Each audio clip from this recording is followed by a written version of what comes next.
Hozir kunda poytaxtimizda pulli parkovkalar ham ko'payib boryapti, lekin ayrim haydovchilarimiz shu parkovkadagi ayrim belgilarni va yo'ldagi chiziqlarni tushunishmayapti.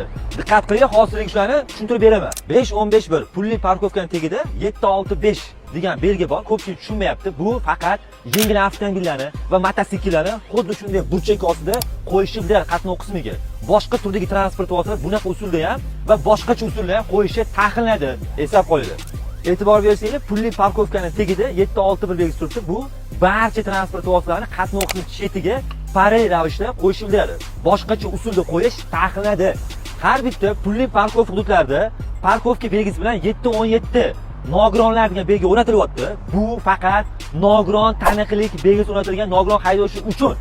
Mana shunaqa chizib qo'yiladi, belgisi qo'yiladi. Boshqa haydovchilarni bo'tga transport vositasida qo'yishi taqiqlanadi. Ayrim haydovchilarimizda to'xtab turish joylaridagi mana shunaqangi bir oq chizig'i chizuvni bosib to'xtab turishibdi. Shuningdek, to'xtab turish joylarida mana shunaqangi transport vositasini kirish taqiqlangan orolchalar qilingan. Bularning chetlariga bir oq chizig'i chiziladi. Bu yerda avtomobillar to'xtab turishi taqiqlanadi. Hurmatli haydovchilar, yo'l belgilariga va yo'l chiziqlariga amal qiling. To'xtab turish joylarida to'g'ri avtomobilni joylashtiring va pulli parkovkalarda ortiqcha jarima to'lmasligi uchun to'lovni vaqtida to'lab qo'ying.